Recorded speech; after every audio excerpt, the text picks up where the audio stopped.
Portugal are still alive at the World Cup, but something feels wrong. This is a team full of stars. Ronaldo, Bruno Fernandes, Bernardo Silva, Vitinha, João Neves, Ruben Dias, players who can control a match, destroy a defense, and carry the hopes of an entire nation. So why does Portugal still feel one uncomfortable game away from disaster? Because the biggest problem is not the table. It is not one missed chance. It is not even Cristiano Ronaldo's age. Portugal's real problem is deeper. And if they do not solve it now, Croatia could expose it in front of the whole world.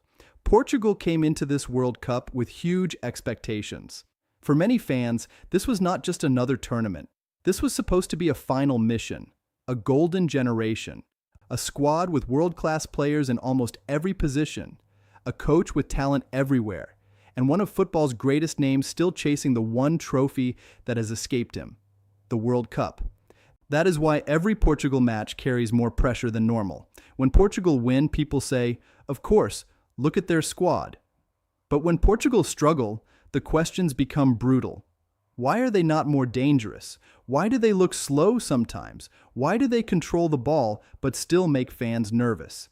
And this is where Portugal's story becomes dangerous. Because in the group stage, Portugal did not collapse. They advanced. They survived. They even showed their power with a big win over Uzbekistan. But the real problem was not whether Portugal could beat a weaker team. The real problem was what happened when the game became uncomfortable. Against DR Congo, Portugal started like a giant. Early goal, control, confidence. It looked like the match was going in the expected direction. But then something changed. DR Congo did not panic.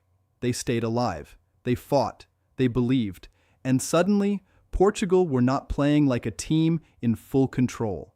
They were playing like a team protecting an image. The draw was not just a result. It was a warning, because when an underdog refuses to fear Portugal, Portugal can start to look human. And in the World Cup, that is dangerous. Then came the big response.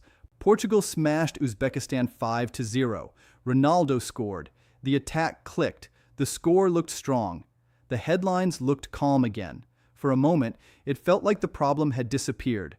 But that is the trap. Big wins can hide small cracks.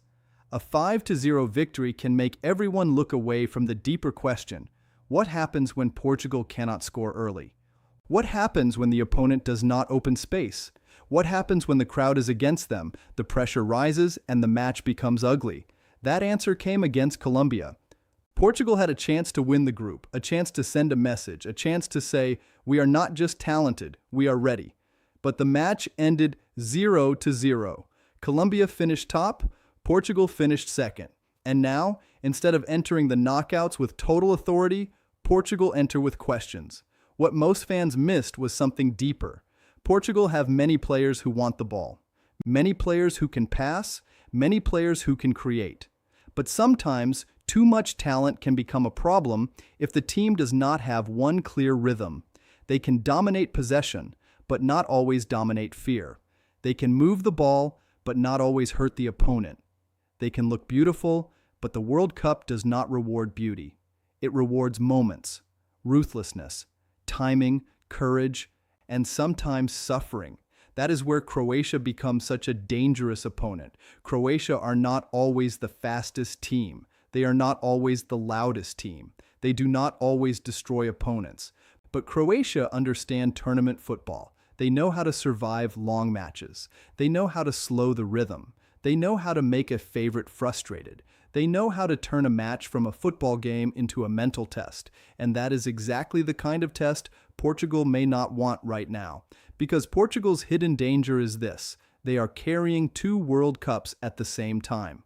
One World Cup belongs to the future: Vitinha, João Neves, Nuno Mendes, Gonçalo Ramos, young, sharp, hungry players who can shape Portugal for years. But the other World Cup belongs to the past and the present: Cristiano Ronaldo, legacy, final chances, the emotional weight of a nation watching one of its greatest icons chase the trophy that would complete the story. And that creates a difficult question. Is Portugal building the best team for this tournament, or are they also trying to protect the perfect ending? That is not an insult to Ronaldo. It is the pressure of greatness. When a player has done so much for a country, every decision around him becomes emotional. Every substitution becomes a debate. Every missed chance becomes a headline. Every minute on the pitch becomes part of a bigger story. And opponents know this. They know Portugal's attack can become predictable if everything starts to orbit around one central figure. They know defenders will fight for every cross. They know if they can keep Ronaldo quiet, they can make Portugal search for answers. And when Portugal starts searching, the game can become tense. The fans feel it. The players feel it. The bench feels it. Suddenly, every pass becomes heavier. And this is where the match becomes dangerous. Croatia do not need to dominate Portugal for 90 minutes. They only need to make Portugal doubt themselves. They only need to keep the score close. They only need to drag the game deeper and deeper until the pressure becomes louder than the tactics. Because if Portugal score early, everything changes. Their confidence rises. The stars relax. The crowd feels the power. The match opens up. But if Croatia survived the first wave, Portugal could face the same problem again. Possession without panic, control without damage, talent without killer instinct, and in knockout football, that can send you home. This is why the next game could change everything. If Portugal beat Croatia convincingly, people will say the group stage was just a warning. They will say great teams grow into tournaments. They will say Ronaldo still has one more chapter. They will say the young stars are ready to carry the nation forward. But if Portugal struggle, the noise will explode. People will ask if the team is balanced. They will ask if the attack is too dependent on moments. They will ask if Martinez has found the right formula. And they will ask the question that follows Portugal everywhere now. Can this golden generation actually win the World Cup, or are they carrying too much pressure to breathe? That is the emotional part of Portugal's story. They are not a small nation trying to shock the world. They are a football country with history, pride, and expectation. They have produced icons. They have won the Euros. They have lived through heartbreak. And now, with a squad this strong, just reaching the knockouts is not enough. For Portugal fans, this tournament is about more than survival.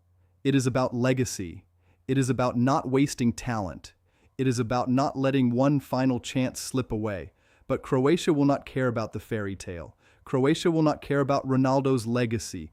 Croatia will not care how much quality Portugal have on paper. They will look at the same weakness Colombia and DR Congo showed.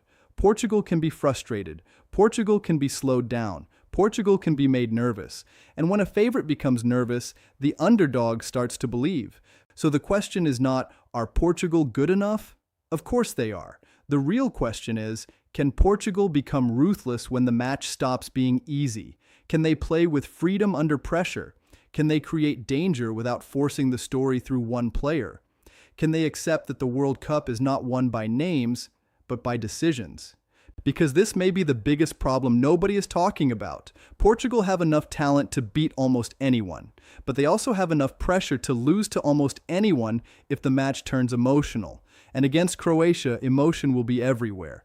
Two proud football nations, two teams with history, two squads carrying the weight of time, two legends trying to keep the dream alive. One mistake could change everything. One goal could rewrite the story. One quiet moment could become the moment Portugal's World Cup either truly begins or starts to fall apart. So when Portugal walk out for the next match, do not only watch Ronaldo, do not only watch the score, watch the rhythm, watch the body language, watch what happens if Croatia survive the first 20 minutes, because that is when we will learn the truth. Portugal are not just fighting Croatia. They are fighting pressure. They are fighting expectation. They are fighting the fear of wasting one of the most talented teams they have ever had. And if they solve that problem, this World Cup could still become a legendary Portuguese story. But if they do not, the next match could become the one Portugal fans never forget for all the wrong reasons. If you want more World Cup stories like this, subscribe and watch the next breakdown.